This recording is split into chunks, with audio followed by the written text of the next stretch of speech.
Hi everyone, it's Jen on the go. Welcome or welcome back to this channel. In today's video, we have another member of the Gig Workers Collective with us today to answer more questions. This time we have Vanessa Bain, who is actually one of the co-founders of the Gig Workers Collective.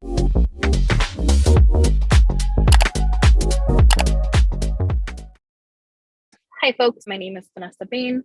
I'm a co-founder of Gig Workers Collective and also a founding member of the collective. And I am a gig worker of almost 6 years now.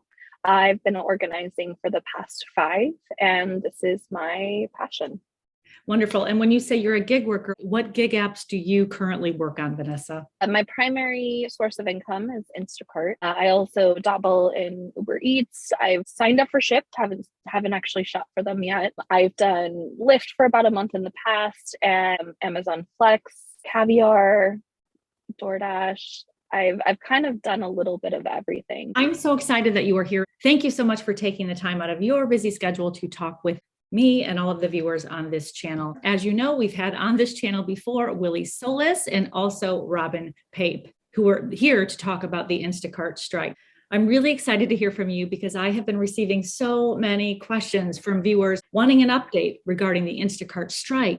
What is happening from the customer side regarding the Gig Workers Collective asking the customers to delete the app? And I would love to hear your updates today.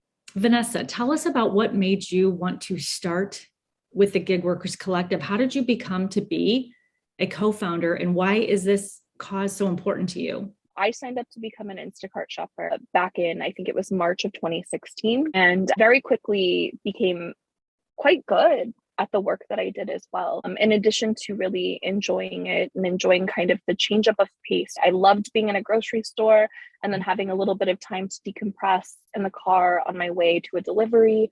I loved interfacing with customers, and I was good at my job. I was efficient at it. Within a few months of doing this work, I actually became the fastest shopper in my zone. And it was something that was a point of pride back then for me. Yeah. Not so much anymore, but at the time it was definitely something that I took very seriously. I treated this work like it was real work. I treated this work like I would any other job that I had a real commitment to. And I really could see myself doing this work in a long-term capacity as well. You were dedicated then, and you certainly are dedicated now because you do take this seriously. You put your best foot forward. How did you segue into the Gig Workers Collective, and what was it that made you want to start a movement like this? So I'll be very honest. I didn't set out with any intentions of starting this long-term trajectory of organizing on behalf of shoppers and against Instacart. What happened is in September of 2016, I received an email from Instacart that said, hey, we're going to take tips out of the app for customers. We're no longer going to allow customers to tip in the app. At that time, tip defaults were still 10%, and they constituted at least 50% of my income. And I knew that no matter how they packaged this and put a bow on top of it, it was a 50% pay cut for me and my fellow workers. It was at that point that I really had a strong feeling that if we don't nip this in the bud, this is just going to continue to get worse. I can't afford a 50% pay cut.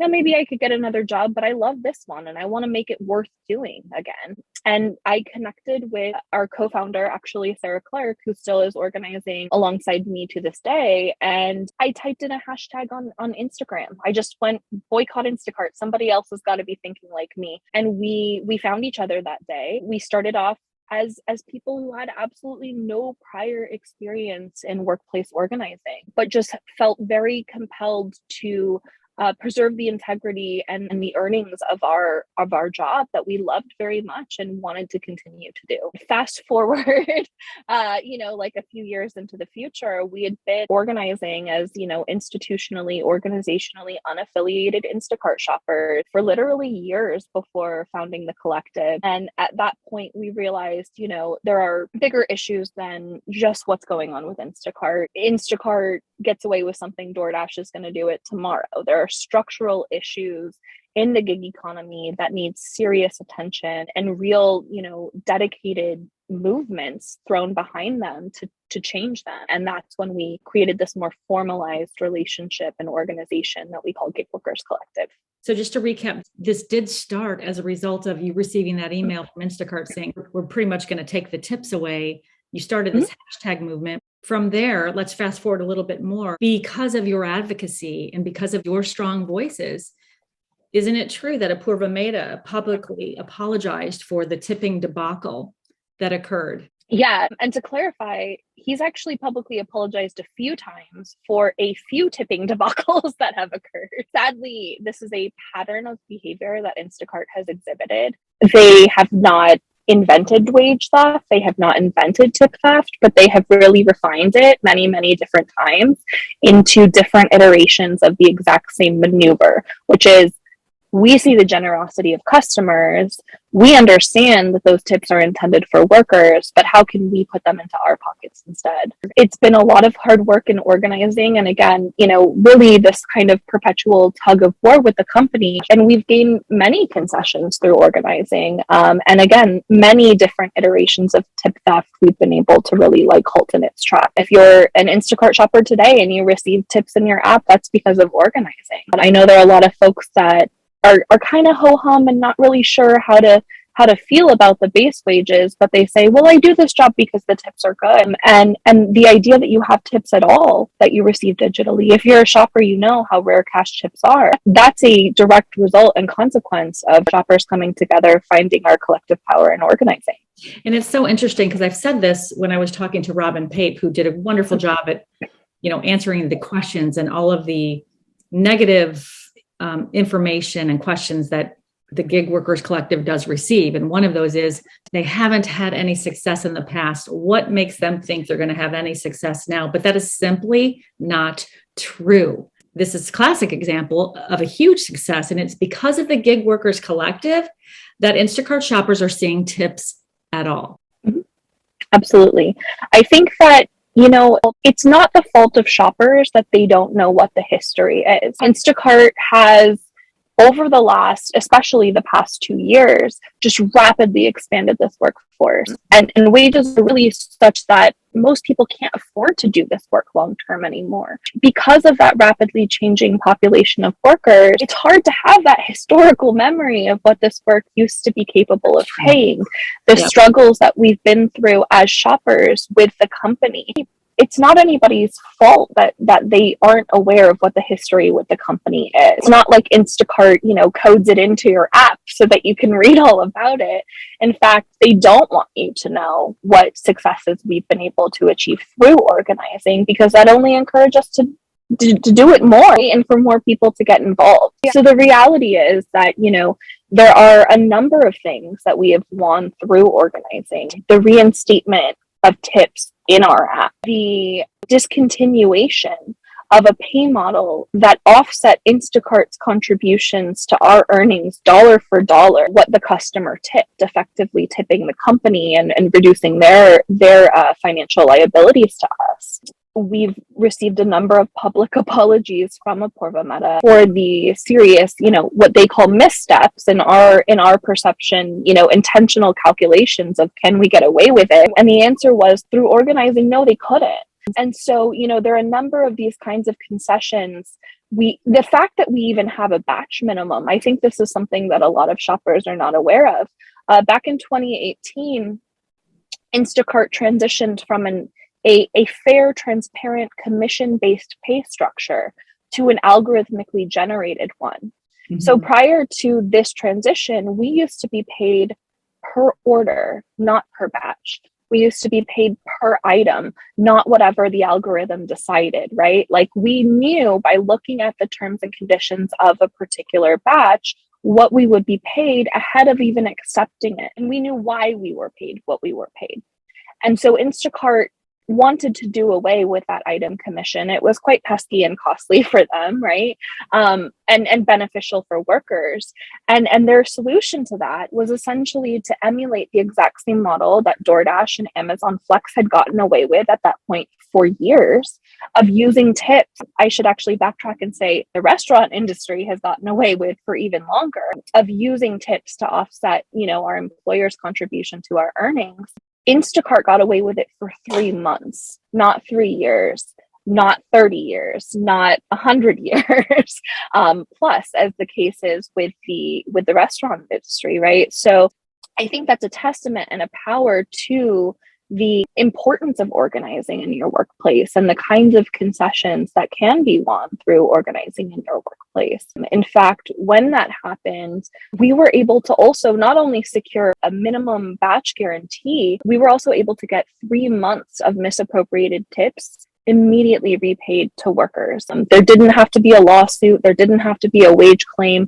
The company conceded, this is money we took out of your pocket that we had no right to, and this is what we owe you. And there were shoppers that got paid, a few hundred to a few $1,000s as a result of that. And the company was forced to pledge to no longer use that type of model when it came to generating offers for workers. On behalf of me, I can only speak for myself. I personally thank you for your advocacy, because it is not easy, and it is so easy to get caught up in all of the negative and everybody that doesn't believe in what you're doing. I personally thank you for what you have done and what you continue to do.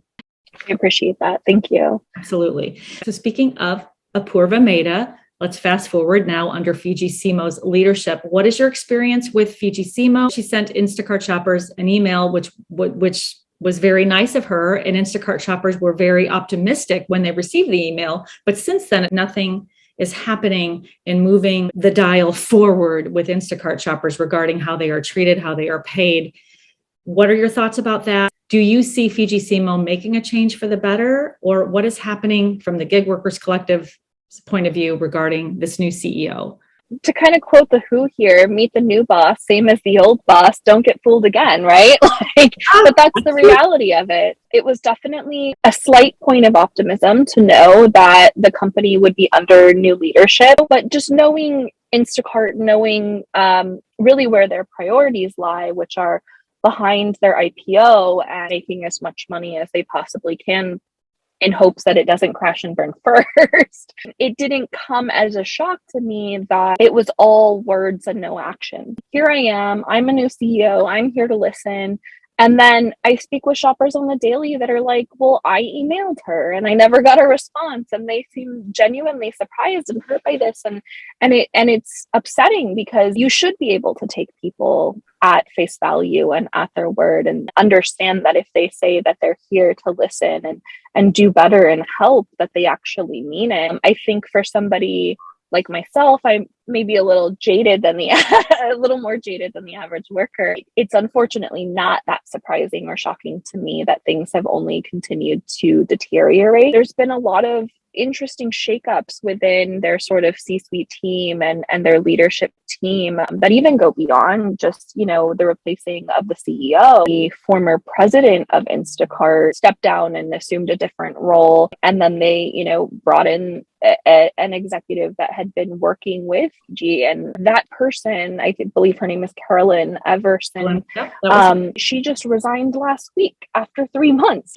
Unfortunately, I think it's sort of indicative of broader problems at Instacart with leadership and with the direction that Instacart has gone and is going. This is the 5th straight year Instacart has pushed back its IPO. Instacart has intended to IPO and said so publicly since 2017. And I think that part of the problem for Instacart is that they're constantly in controversy for the things that they do. All of the advocacy you have been doing with the Gig Workers Collective cannot be shedding Instacart in a good light, and which is hurting their brand, if you will, which is maybe why the IPO keeps getting pushed back. What are your thoughts about that? To be completely and totally fair and transparent, that's intentional on our end. We believe very much that no company should get rich off the back of hyper exploitative conditions for its frontline and biggest workforce. That's not a sustainable model.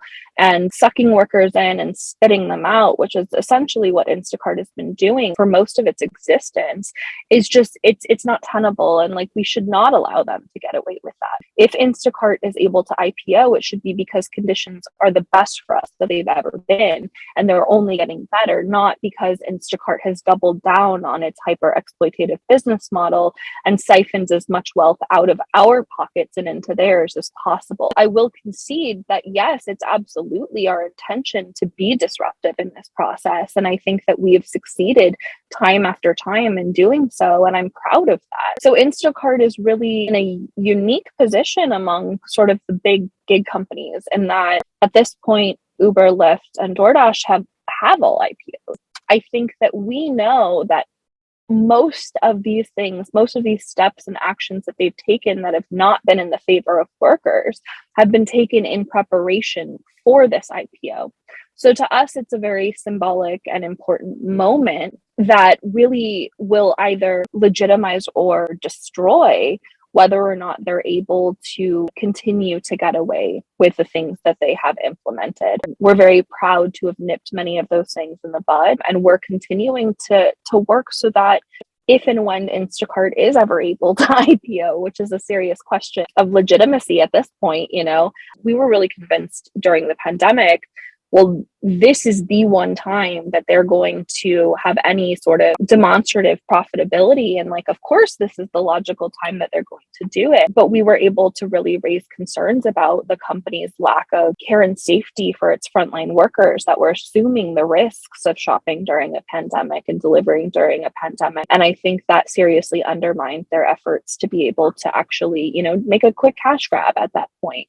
So I think it's important that we don't reward this type of behavior, these types of greed with, financial gains and actual money in the pockets of leaders that are, failing to advocate and take care of the most important workers of the company, which are the shoppers. So speaking of making progress, I would like to talk about the Instacart strike, Vanessa, that the gig workers collective organized on October 16th. There are a lot of people out there, including Instacart shoppers, who weren't even aware that there was a strike, even though it was in the press and the media. A lot of people today are saying that strike didn't work. One-day strikes never work. Can you tell me a little bit about the Instacart strike, the updates, where we are from your perspective today, and are shoppers still striking? Can you tell us what's going on now regarding the strike and what's next with the strike? On October 16th, Instacart shoppers across the country walked off of our jobs, even maybe some in Canada as well.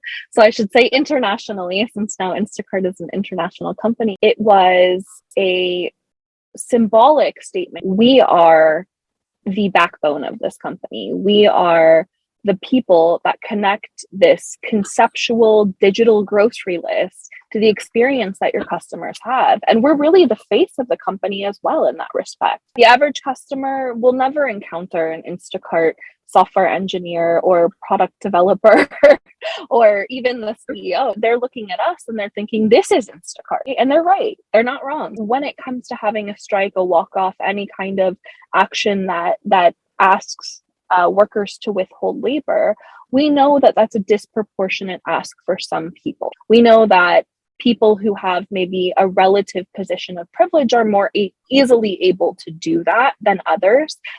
So we never shame or fault or blame anybody who isn't able to either do that action at all or continue to do that action. The onus of responsibility for proper pay and working conditions is really on the company, no individual worker. We do these actions because they call a lot of attention to the grievances that shoppers experience on a daily basis that might be really easily overlooked or swept under the rug or disregarded by, consumers, workers, corporate, etc., that, may not be paying hyper close attention to what it's like to be an Instacart shopper on a daily basis. We know what it's like because we have to pay our bills with this income. We know that it's a struggle and that even a 5 or 10% decrease in earnings has a real impact on our ability to provide for ourselves and our families. A lot of workers have resumed work again, and that's totally understandable. I still have shoppers that I speak with on a daily basis that are like, nah, F that. I'm not going back until things really are completely better. And they do that with sort of the informed knowledge that takes time. And it's not something that, you wake up a day after a one-day walk off and things are different. We had a customer boycott, a worker boycott and walk off And we're continuing in this series of actions that escalate pressure against the company. I like to think of it sort of like as a staircase instead of the inevitable point that is the point of change. We're taking steps toward affecting change. And one of those steps and one of those calls to action is to withhold labor. It's a strong and powerful statement to the company and a quick and easy flex. Wait, no, like I'm the person that makes this company keep going. It's me and it's my labor that uphold this company. It's on my back, that this company continues to operate. And the reality is like without shoppers, Instacart comes to a screeching halt. It's a really important thing, I think, to remind Instacart of that periodically. Thank you so much for explaining that. And I did ask Robin Pape the question about being an independent contractor. You will hear from people who are anti-strike stating, you guys are independent contractors. My God, stop already. What do you expect? You're an independent contractor, but you want to be treated like an employee. Is this what you're asking for? How do you respond to everyone who's saying, you're an independent contractor, just walk away. Why even advocate? Just go to a different job, go to a different app, go to a W-2 job. I really do want to hear, as the founder of this collective, your response to those statements. For full disclosure, it's important that I establish that, yes, I do believe we are misclassified employees. I know that's not always a commonly held belief, but I mean, even Instacart's classification of its own shoppers is an obvious example of that, right? We have two different classifications for workers that do virtually the exact same job. And this was, I think, a serious misstep on Instacart's end because it made it, bright and shiny clear to me that, oh, my labor is inherently no different than in-store shoppers' labor, except that I assume the cost, the risk, and the liabilities of very dangerous delivery components of the work. And those are, by the way, of course, the most expensive and most dangerous aspects of our job. I do believe that we're misclassified. I mean, you look at tests like the ABC test. I know Robin went over this in detail. She did. But the reality is that, if you're looking at who has the ultimate authority and control in the workplace, it's never the worker. And if that were the situation, then I would have the ability to negotiate my own wages. I would have the ability to negotiate the terms and conditions of my labor. So I think that what Instacart actually wants is not so much to have independent contractors. In concept, independent contractors are the ultimate authority in their workplace. And they are the ultimate really like decision-making power in that dynamic. We are not. What Instacart wants to have are all of the perks of passing off those labor costs onto individual workers with none of the onus of responsibility of the rights and protections that go along with properly classified employment. And I think California has been a very unfortunate example of what they actually want, which is not independent contracting, which is not employment. It's a third category altogether, which is called a marketplace contractor. As a worker in California, for the first time, my labor was classified as a completely new category of work. I am not an independent contractor per the law of California. I am actually a marketplace contractor, which means that I retain neither the rights or responsibilities of the independent contractor or of the employee. I am essentially allowed to be bossed in every single way that a traditional employee is bossed.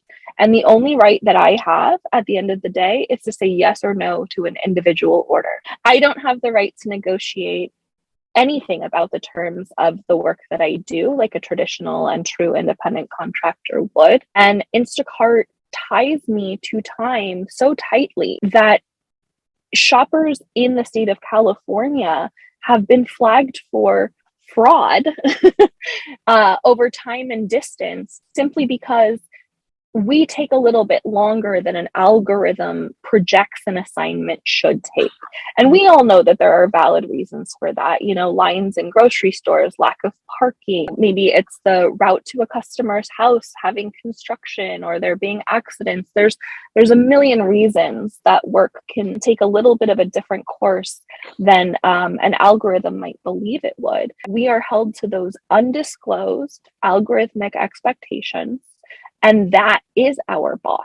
I say that often on this channel, and I'm so happy you brought that up. We are being run by a complex algorithmic management system. That's who our bosses are. And it really kills me. A lot of these gig companies will lure potential workers in by saying, be your own boss, when in reality, there is nothing about being your own boss these apps provide other than accept or decline an order, period. That algorithm will determine if you are terminated, when you are terminated, and what orders they are going to show you. You can't tell me otherwise. There's nothing being your own boss to these apps. Absolutely. I mean, I know if I were my own boss, I would treat myself a lot better. Right?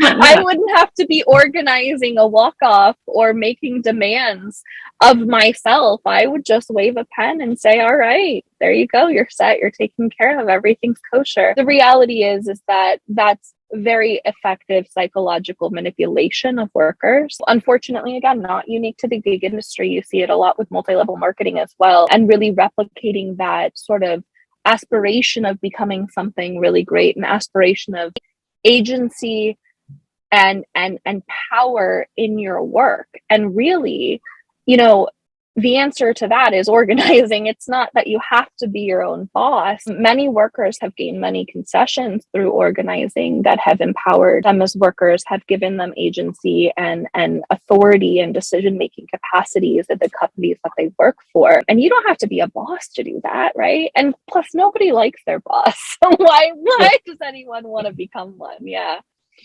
That's so funny. So Vanessa, when will Instacart Shoppers see another update from the Gig Workers Collective? What's next? Because we know that you said the strike started in October. It is ongoing for those who still can participate.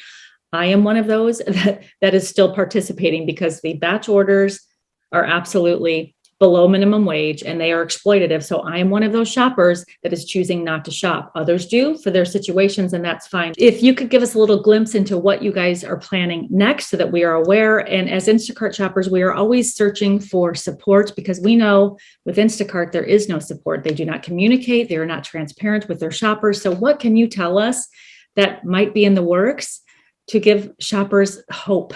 We're going through this sort of like series of escalations against the company. We had a consumer boycott. We had a worker walk off. Those of us that have choice in the matter, because I want to acknowledge that a lot of people are continuing to withhold labor, not because they're not ready to go back to work or because they don't need the income, but simply because they can't find profitable work right now. We understand that, we're precarious workers. We're a non-unionized workforce. We don't have savings and things to fall back on. So we understand that people are, working. And I think it's important that they recognize that they can implement their own pay standard and refuse orders that fall below certain thresholds of profitability. And I think that, in terms of what we're doing as a collective, tomorrow we are actually, and I think this will be yesterday at the time that this goes on YouTube, we're holding a protest at Instacart's headquarters. That's a collaborative effort between us as frontline Instacart shoppers and also corporate tech workers. We're going to, for the first time, have a demonstration of direct action that includes Instacart workers on both the corporate side and the frontline shoppers. Yeah. And we've been trying side. You have actually insiders at Instacart who are going to participate. Yeah, and we have actually a former Instacart corporate employee who left the company in protest of their work around Prop 22. And really felt like it was becoming a very dystopian situation, and one that did not honor and respect the frontline worker shoppers, taking up the charge there and connecting with his fellow workers that are still working within the corporate walls of Instacart. There's been an artificial division that the company has created between the software engineers and product developers and operations managers and the shoppers. And they were people just like us who were former shoppers who understood the ins and outs and the intricacies of the work. And Instacart, at the same time that we began organizing, laid all of those folks off. So we know it's not a far off reality that they could do that to the folks within their corporate walls as well. We really feel like at the end of the day, we're all in this together, and Instacart doesn't care if we sink or swim. So we're having this action at Instacart's headquarters, and that is kicking off a series again of escalating tactics that we only intend to continue to escalate. We're also going to be conducting a wage claims campaign in the state of California to help put money back in the pockets of workers. Speaking of this in-person action, this is going to happen at Instacart headquarters. So by the time this video is up and posted, it would have already happened. Did you contact the media, the press? Will they be a part of this? Will they be there? Yeah, very likely. So we've been in touch with a few journalists, both nationally and locally, and we're inviting them to come out and chat. Really, it's more of an opportunity to really share what our experience as workers has been like, and why it's so important that we don't allow companies like Instacart to succeed under these conditions. Because we know that the point at which we hold the most power to make demand is before they're accountable to a whole other population of investors. So we do feel like it's very crucial that their greed is not rewarded. Instacart should be so thankful and blessed to have you. And they don't look at shoppers as individual people who have helped carry them to their success. And that is the problem here. They are so immoral on so many levels that it is unbelievable. They are a company based on greed and speed. It's really tragic. And I kind of mourn the loss of what Instacart could be, and what it once was. Yeah. It's a shame. Absolutely. And I think that, it's kind of heartbreaking to think that they don't recognize that there are many of us that have continued to do this work day in and day out precisely because we love it. And we should be able to increase our earnings capacity, not decrease our earnings capacity the longer we do this. Vanessa, there was an article recently published in Fast Company titled, "Why the Resurgence of Organized Labor Hasn't Helped Gig Workers." I want to know what you thought about the tone of this article. And for those of you who don't know the article I'm referring to, I will link it down below. But Vanessa, will you please share your thoughts about the tone and the overall crux of that article? It was demoralizing AF to read. That was coming from somebody with the perspective that I have of knowing that organizing does work. What was the point in just discouraging a bunch of workers that are already feeling beaten up and abused by the companies that we work for? It didn't seem to serve much of a purpose other than to dissuade and discourage people from getting involved and trying to take back ownership and agency in a situation where we're deprived of it. So it felt also a little bit disingenuous because, as we've already articulated throughout this conversation, that's simply not true. Organizing actually does get the goods, and we have example after example after example, even stepping outside of the work that we've done as Instacart shoppers, the ripple effect that has had on other companies. I spoke to the power that we had as workers to stop that pay model that Instacart directly borrowed from the restaurant industry, Amazon Flex and DoorDash. Well, those companies got away with it for years. And guess what happened the very same year that Instacart had to discontinue that pay model? DoorDash did as well, and so did Amazon Flex. So it's very clear that actually organizing does work. As a worker, if you feel powerless in this dynamic, understand that you're not alone. Despite what the company says about you being your own boss or being independent, the reality is you have hundreds of thousands of coworkers and comrades that are in the same shit boat with you. Our job as workers is not only to look out for ourselves, but also to look out for everybody. Because once we see those standards slip for a handful of people, it just incentivizes the company to spread that across all workers. Organizing absolutely works. And we've gained a number of concessions that I know we would not have without the power of an organized workforce. I know what we've accomplished. I know what we're capable of. I know what we're going to accomplish in the future. It's totally okay that some people might disagree, but the way that we demonstrate our power is by continuing to build it and flex it. And I think our work speaks for itself in that capacity. And Vanessa, it certainly does. And thank you so much for your opinion about that. I wanted you to have an opportunity to respond to that article. Who should feel welcome to join the Gig Workers Collective?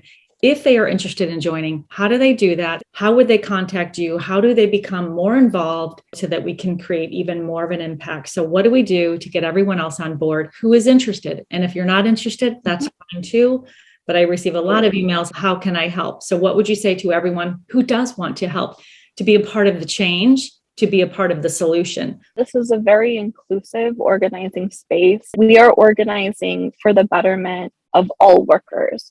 Whether or not you want to participate, we are still in this with you. And we believe that our tide should raise and elevate all workers. If that's something that you are interested in, gigworkerscollective.org is our website. There's a real quick little form you can plug your name and your phone number into, and we reach out to people largely that way. If you're on social media, Twitter, we're at GigWC. On Facebook, we also have a private Facebook group for people that are more interested in having discussions around organizing. One point that I want to make is that this is an issue that I think impacts all workers, regardless of what their personal political beliefs may or may not be. Our labor is valuable. Our labor is integral to the maintained operations of these companies, and that we deserve the dignity of living wages, that we deserve the dignity in representation in our workplace. And I don't think that those are political issues. I think those are all worker issues. I organize alongside people who may or may not share in the exact same politics that I do, but where we find common ground is what we're organizing around. There's a lot of value in understanding that these are not partisan ideas at all. These are issues of worker dignity and worker rights, and those are nonpartisan. Vanessa, that was so professionally, so objectively stated, and I really appreciate that here. It isn't about what political party you're affiliated with. This is about holding companies to a higher standard, period. And about the way in which they treat their workers, and everyone, regardless of how you think, should be treated with a respectable wage with dignity. That's what this is. I applaud you. I commend you personally. For those of you who want to be involved, I'm going to link all of the Gig Workers Collective socials in the description box below, the email, the contact information. You will find all of their information there. Then if you have any questions for Vanessa specifically, feel free to put those in the comments section on this video, and she will be responding, or someone from the Gig Workers Collective will respond to your specific questions. Vanessa, I thank you again for taking the time to answer the questions, for being present, and for your continued advocacy. If there's anything else I can do to help, I am happy to provide this platform to you so that you can do so. To the viewers who are watching this, please let us all know in the comment section below your thoughts about what is happening, any ideas you might have, any information you might have, because if we work together, that's what a collective is. We're working together because we just want these companies to do better. The one thing I do want to add is thank you for your advocacy, for your platform. There's so much value in any space where workers can congregate, have conversations with one another, and feel seen. And I think that your channel is a really important component of that in the Instacart community. So again, thank you for being that. It's the least I can do. It is my pleasure. I'm just trying to help. So on that note, Vanessa, thank you so much. Good luck with your demonstration tomorrow. I will look for that, but I will absolutely keep everyone updated on this channel. Do stay in touch. And again, you guys, please reach out to the Gig Workers Collective if you want to become involved or just make your statement, because you don't have to agree. Please let us know in the comment section, because we're all here to learn and grow. Thank you. All right. Thanks, guys. See you guys later. Adios. Bye-bye.